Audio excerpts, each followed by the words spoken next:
The longest psalm in the Bible is Psalm 119.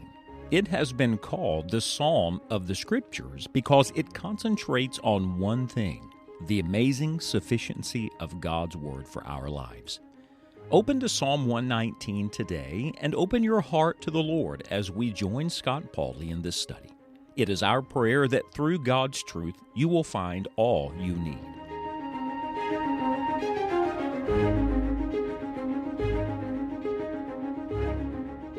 Our world desperately needs a spiritual awakening, and the church of the Lord Jesus Christ needs revival.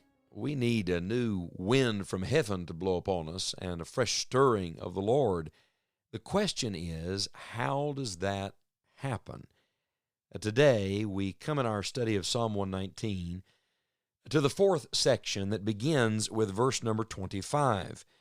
It is an amazing section. We'll return to it in our next study and walk through the entirety of it, but I want to draw your attention to one verse, the first verse in the section, and in fact, to one word in the first verse that I believe teaches us the reviving power of God's Word. Psalm 119, verse 25 says this: "My soul cleaveth unto the dust. Quicken thou me according to thy word." And here's the word. It's the word quicken.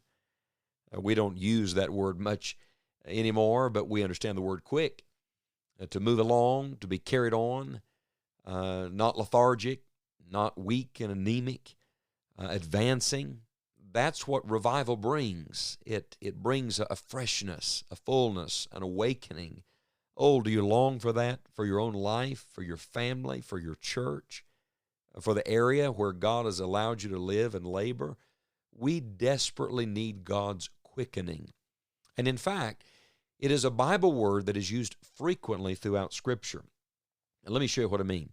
In Psalm 119, if you have it in front of you, you can mark in verse 25 this word quicken, and then follow on with me for just a moment. Verse 37, "Turn away mine eyes from beholding vanity, and quicken thou me in thy way." There it is again. Verse 40, "Behold, I have longed after thy precepts. Quicken me in thy righteousness." What about verse 88? "Quicken me after thy loving kindness. So shall I keep the testimony of thy mouth." Do you see how all these different attributes of God revealed to us through the Word are connected to this life-giving power? Verse 93, "I will never forget thy precepts, for with them thou hast quickened me." How about verse 107? "I am afflicted very much. Quicken me, O Lord, according unto thy word." Verse 149, "Hear my voice according unto thy loving kindness. O Lord, quicken me according to thy judgment." Verse 154, "Plead my cause and deliver me. Quicken me according to thy word." Verse 156, "Great are thy tender mercies, O Lord. Quicken me according to thy judgments." And then once more in verse 159, "Consider how I love thy precepts. Quicken me, O Lord, according to thy loving kindness." Look at all the repeated emphases in Psalm 119 to God's quickening power. You see, only the God who gave life can restore life. Only the God who made us can bring that freshness and that vitality to life again that we so desperately long for. Did you notice what all these verses had in common? Two things. First, they all are a prayer. I think one of our great prayers right now ought to be, "Oh Lord, quicken me. Oh Lord, I feel death. Help me feel life again. Oh Lord, I feel weak. Give me your strength. Oh Lord, I think I've been asleep spiritually. Wake me up. Quicken me." I've started praying this personally for myself, even in the Lord's work. There are times your body gets weary, and I pray, "Lord, quicken my voice now. Quicken my body to do what I need to do." My mind gets sluggish. Does your mind ever get sluggish? And I've started praying, "Oh Lord, make my mind alive again. Quicken my mind." My heart gets dull. "Lord, quicken my heart. Stir my soul again." It's a very appropriate prayer. It's a prayer that the psalmist prayed repeatedly. But don't miss the second thing that all these verses have in common. All of them are a prayer, but all of them connect us to the Word of God. In every one of these verses, he's praying that God's truth, God's testimonies, God's statutes, the loving kindness and righteousness and faithfulness of God revealed in his Word would be the means by which this quickening would come. Think about this. If you go all the way back to the beginning, how did God make the world? He made the world through his Word. He just spoke it into existence. And then when he made man and formed and fashioned him, what did he do? He breathed into his nostrils the breath of life, and man became a living soul. What is the Word of God? It's the very breath of God.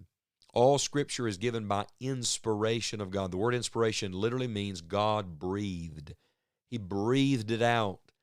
The breath of God, the life-giving power of God, is found in the Word of the living God. That's why you don't just need to hear me talk. You need to hear God's voice. That's why you don't just need to read some book.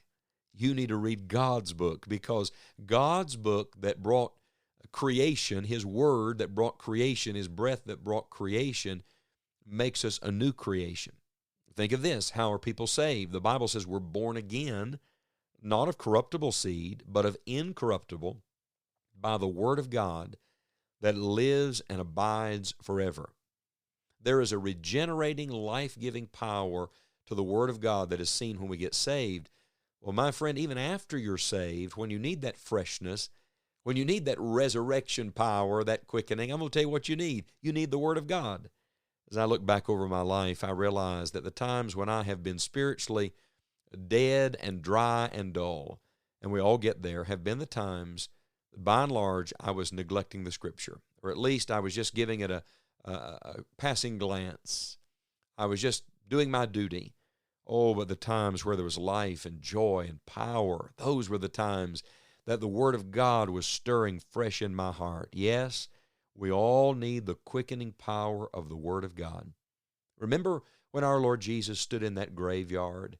What did he do? He spoke, and he said, "Lazarus, come forth." And the Word of Jesus brought new life again. Dear listener, one word from the Word of God sent to your heart today can breathe fresh life and courage and strength back into your soul. You need the Word of the living God. Listen to the verse again, Psalm 119, verse 25. My soul cleaveth unto the dust. Are you there today? Are you living in the first part of this verse? Is your soul as low as it can go? What's the dust? It's all the way at the bottom. It's in the dirt. It's in the ground. It's base. But praise God, the verse doesn't end with that declaration. It ends with this petition, quicken thou me according to thy word. Our sin, this world, daily circumstances, disappointments, others can all serve to drive you down to the dust. I'll tell you what the Word does. It lifts you up. It breathes God's life back into you. It brings His quickening. And maybe you feel a little slow spiritually and sluggish today. Well, spend some extra time in the Word and let the Word of the living God begin to breathe a freshness and a vitality and a life back into your soul. Let's do the two things that the psalmist did in each of these verses today. Let's pray for God's reviving work in our hearts and lives, and then let's get into the source that brings the life, and that is the Word of God. Because in it, friend, you find all that you need.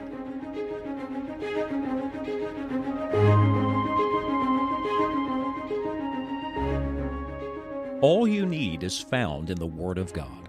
As you learn it and apply it, you will come to know the God of the Word more and more.